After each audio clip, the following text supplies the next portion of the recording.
Hello, everyone. This is Stephen Kim, Pastor Stephen, if you want to call me that, of Healthy Expressions. That's the name of the company that I started for relationships and marriages. Uh, so every week, hopefully, we'll be covering the topic of relationships and marriages, how to improve them, how to make them healthy. And today or last week, actually, we went over um, just the basic foundation, the premises of marriage and relationships. As you could tell, I'm getting a little bit more fancy. I'm getting the hang of this thing. So a background and also, the introduction and outroduction. I don't know what you want to call it, but I'm so glad to be here. I'm so glad that you're watching me. And I hope that these 30 minutes will help you to learn more about relationships and marriages, but more importantly, that you can use some of these things to help your relationship or marriage get healthier and better. I just want to talk about just quickly from last week. We went over the premise of the first marriage, Adam and Eve. It was amazing. They were naked, physically, mentally, emotionally, spiritually, meaning that they were nothing to hide. They were connected so well, but when they disobeyed God, they saw each other naked, so they covered themselves, which reflects to today that we are hiding from our significant other or spouse. We're afraid to show who we really are, and that causes a lot of issues. Then I talked about the four things that you must have. If you can imagine a table with four legs, you need to have these four things. The first that I covered was trust. The second is forgiveness. The third is patience. And the fourth is honesty. And I said the trust is not that that other person won't cheat on you, or that other person will only be faithful to you, but trust more in the aspect of that this is a journey together, that they're going to be there through thick and thin, that when you need someone, you can lean on that person and that you know that they're going to be there. Because this is a journey together. This is not just we're going to play house, we're going to build a home together. Again, we're not playing house, we're building a home together. So we need to trust that other person, that they're going to be there physically, mentally, emotionally, and even spiritually. Second thing, there needs to be forgiveness in your relationship or marriage. If there is no forgiveness, guess what? You're not going to be together for that long. You must be a forgiving person. And if you call yourself a Christian, there needs to be an oozing out of forgiveness in your life because you're not perfect. There are no perfect people in this world. So forgiveness has to be in your life. It has to be a practical characteristic in your life. Third, patience. In a significant committed relationship or marriage, it takes time to grow and to blossom. Right now we did some renovations on our lawn, and we want to grow some a lush. And that's one of my hobbies, is to build a lush green lawn so that my neighbors can be jealous of me. But that takes time. Right now it's just dirt. Right now there's some seeds. Right now there's some hay or that blue stuff or a compost on top of it to make it grow faster. I wish that it could grow right away, but it takes time. Anything that is worthwhile, anything that is so important in this world today, it takes time to evolve. It takes time to grow and to mature. So in your relationship or marriage, it takes time to grow. It takes time to mature. So be patient with that other person. If you see them changing and trying to grow just a little, encourage them and say, I have faith in you that you're going to grow. I have faith in myself to grow, to make our relationship amazing. And lastly, honesty. Yes, you must be honest with the other person, but are you honest with yourself? Are you asking yourself, am I really giving my all to that other person? Am I loving them? Am I being patient with them? Uh, uh, uh, am I trusting them? You know, I tell couples when I work with them, there's only one thing you can control. That's yourself. You can't control the weather. You can't control your job. If you have kids or pets, you can't control anything. What you can control is yourself. And if you can say at the end of each day, I gave my all to that other person. I tried to be patient with them. I tried to forgive them. I tried to be patient with them. I tried to trust them. Then that's awesome. And that other person will thank you for that. The other person will see that and be challenged to grow themselves and to work harder in your relationship or marriage.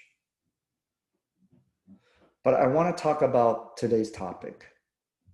It's not sexy. It's not romantic, right? A lot of people think that their love, right, their emotion will get us through the next year or 5 years or 10, 20, 30, or to the very day that we die. That emotion cannot take you throughout the journey with that person. See, love is not an emotion, it's a commitment. And when you can love an object, you can say, I love that car, I love that food, I love that shirt, but it's an object, it can't love you back. But when you say, I love you to another person, you are saying, not the emotional love, you're saying, I'm committed to you. I'm going to be there for you. I'm going to support you. I'm going to do whatever it takes to make you, uplift you even more. So a lot of people think our love will get us through. You know what I call that? I call that the honeymoon stage.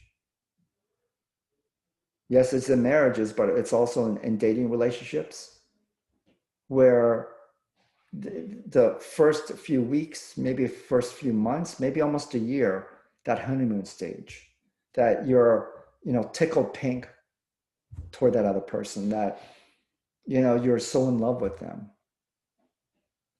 But that's emotion.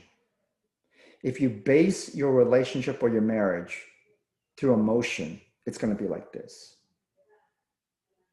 Why do you think that marriage is close to 50%? Because when you talk to people who are getting divorced or who are divorced, they say, I felt like I fell out of love. I felt like they weren't the same person. I felt like they weren't really putting into this relationship or marriage. I felt like it.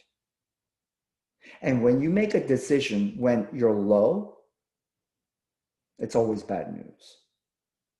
Do not make decisions out of your gut feeling or your emotions. That is why people are divorced, 50%, close to 50%. So again, this is not the romantic thing, not the thing that you'll go, wow. In order for you in your significant relationship or marriage to make it last through decades, not years, but decades, you cannot let this lead you. You must let this lead you. Your will, your mind, it has to take you the rest of the way. This can lead you initially, which is awesome, but then this has to take control. It's not romantic, like I said, but it's the commitment. And that commitment means that the first step is your mindset, right? I mean, have you gotten a Hallmark card and on Valentine's Day and it says, oh, I love you so much from my mind. or my head is beating with so much love for you. No, it talks about the heart, the emotions. And again, the emotions are good to have, but it cannot lead your relationship or marriage. This has to, your mindset. What do I mean by that?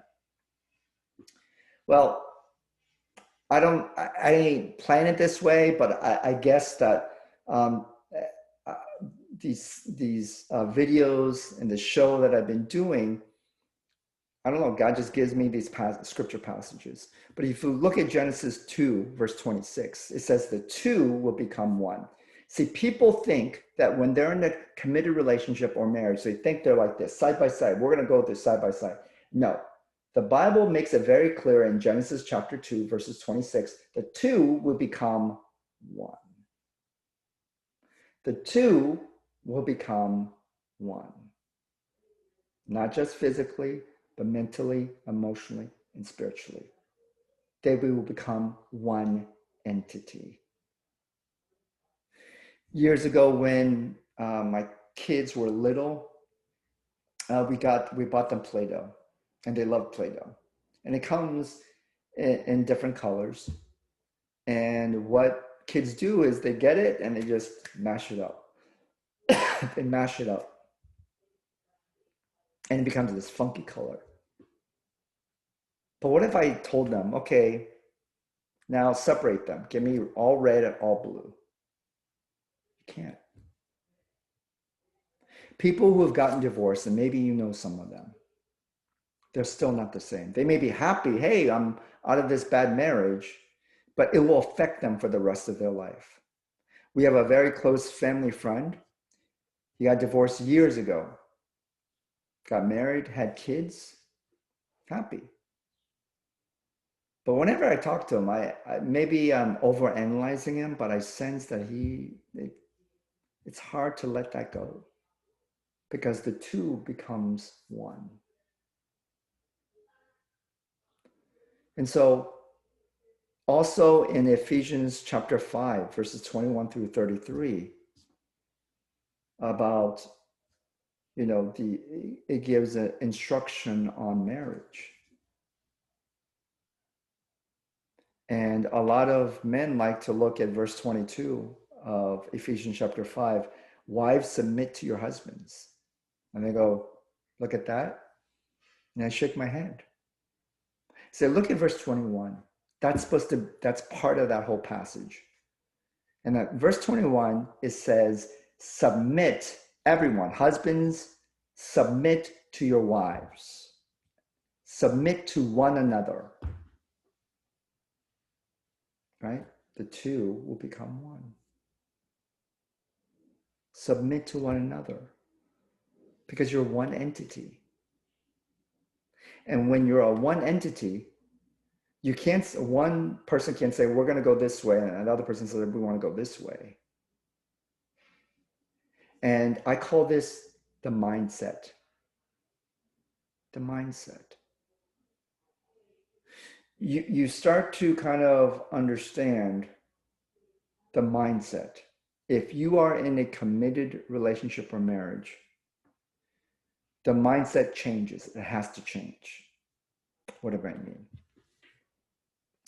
When you're single, you're the president, vice president, secretary, and treasurer. When in the middle of the night, if you're hungry for pizza, because I live close to New York City, if you're hungry for pizza at 2:00 in the morning, you get up, you go, and you get a slice of pizza.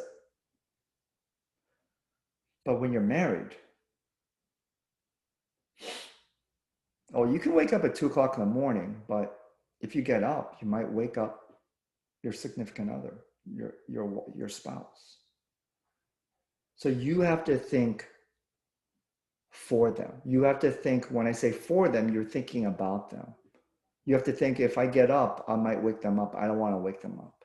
So guess what? I'm going to lie here and go back to sleep and not get a slice of pizza. Mindset.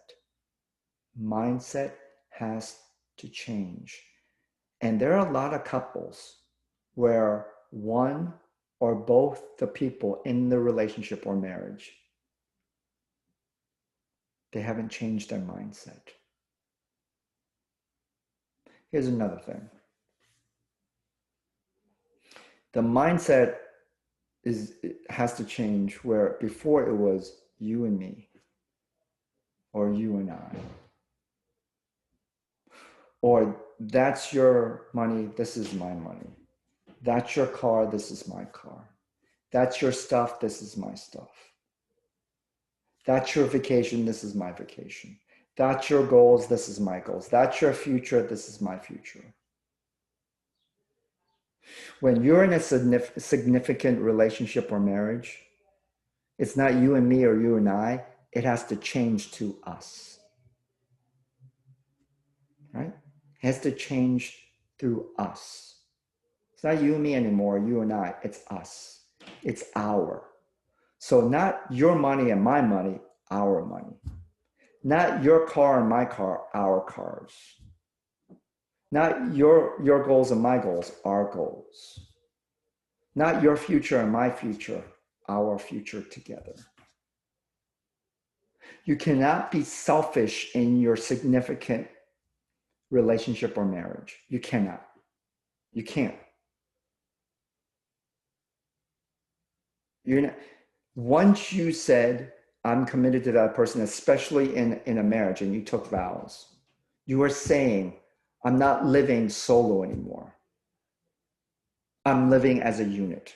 And that takes teamwork.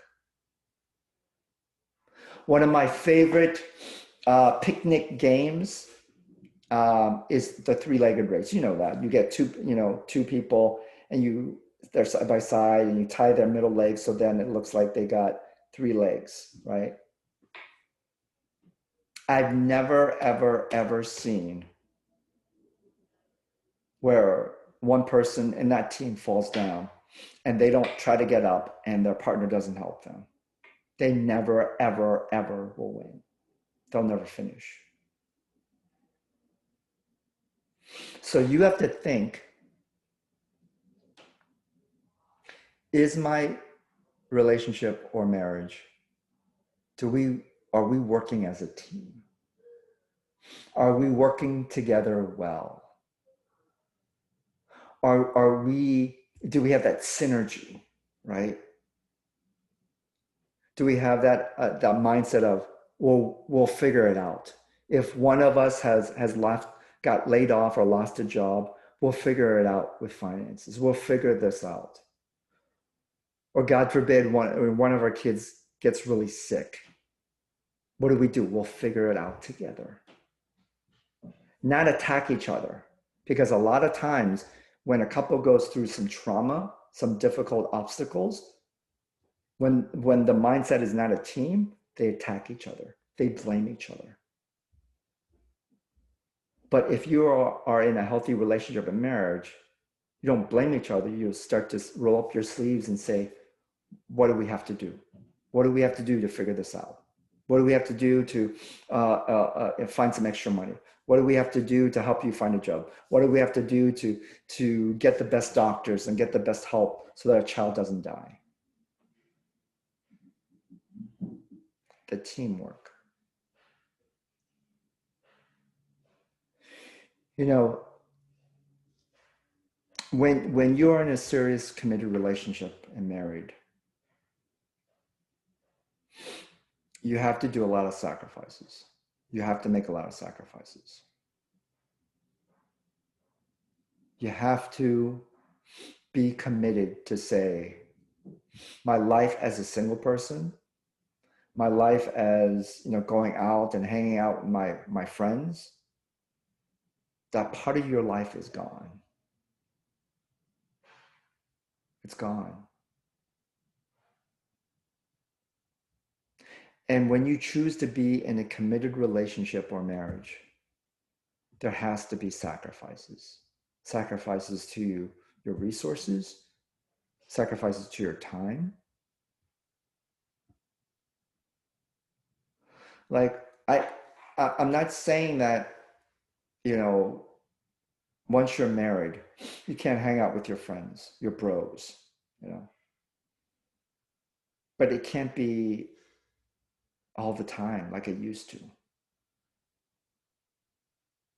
See, when I help out couples, I think it's very healthy that at least I think just once a month you hang out with your girlfriends or you hang out with your bros and have fun. It's healthy. But let me be very clear. You cannot hang out with your guy friends, your bros, like you did when you were single. You're not single anymore. You're a team.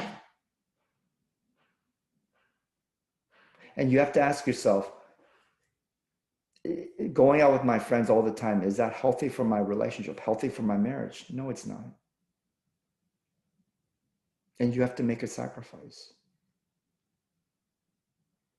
You know, we went, my wife and I, this is years ago, we went to one of our colleagues' wedding. She was getting married. And I remember it because it was the best appetizers at this place. And I loved it. And we went, we ate, we drank, we danced, we had fun. And then about, I think 8 or 9 months later, my wife came home because she works with her friend. She said she's getting divorced. It's like, what happened? Did he cheat on her? Did he, you know, uh, hit her or what's going on? And she goes, no, she was just lonely. She was just lonely. You know, all she wanted was to have dinner together. All she wanted was to take walks together. All she wanted was to go to the movies together. But what he wanted to do is go to football games with his friends. What he wanted to do was play poker with his friends. What he wanted to do was just hang out with them. And so most evenings,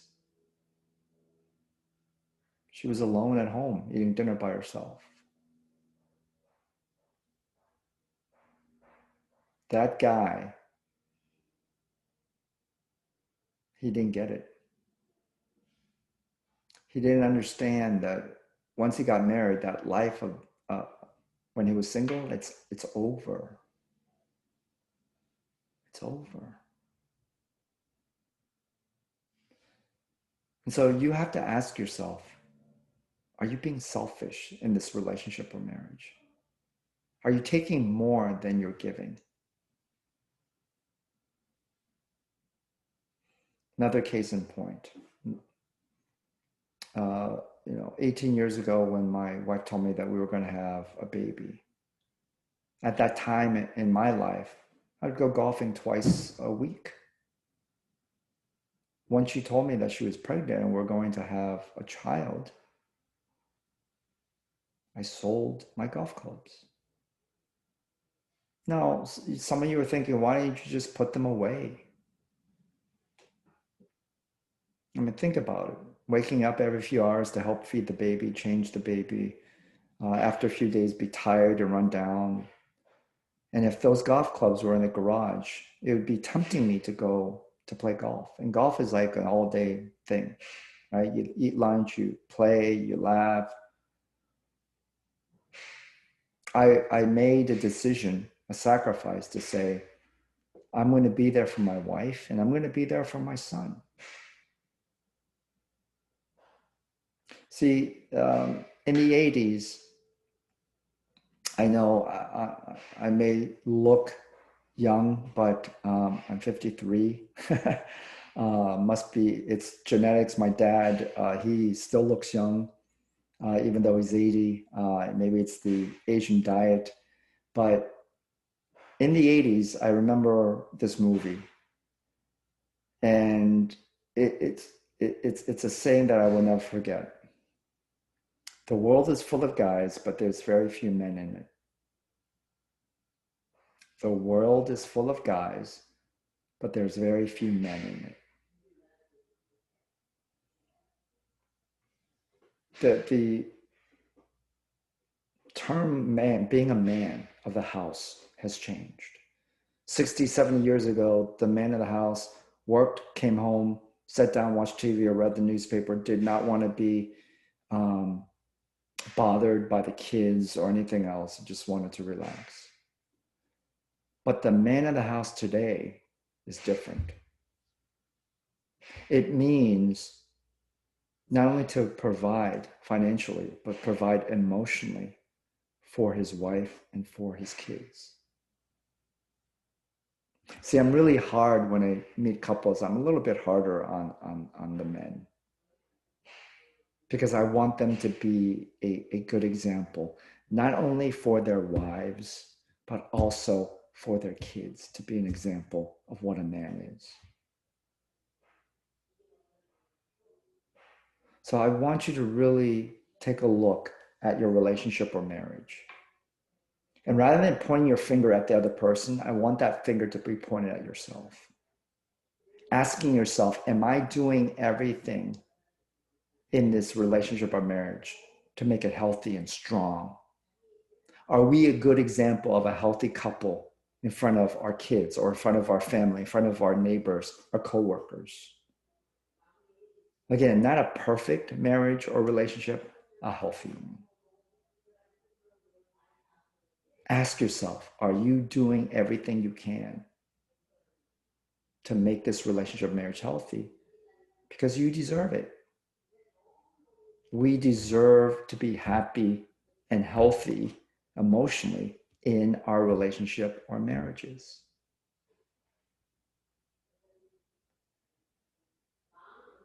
I really want you to start changing your relationship, start changing your marriage into a healthier one. I want you to say, I'm not just satisfied with what I have now. I want to make it better. I want to make it healthier. And that means you have to get rid of some bad habits and to learn some new tools and to gain some new habits. That's where I come in. I would love to work with you. Even if you're not live around New York, New Jersey, I do a lot through Zoom. I have clients from California, Texas, Alabama, Tennessee, Florida, everywhere. And I want you to have an incredible and awesome relationship or marriage. So the mindset, work on your mindset in your relationship, work on your mindset in your marriage. And I want you to truly just tell that person, that other person, your significant other, your spouse, that they are worth investing. They're worth having a healthy relationship or marriage. I want you to have a great day, great week, and I will see you again next week. Bye now.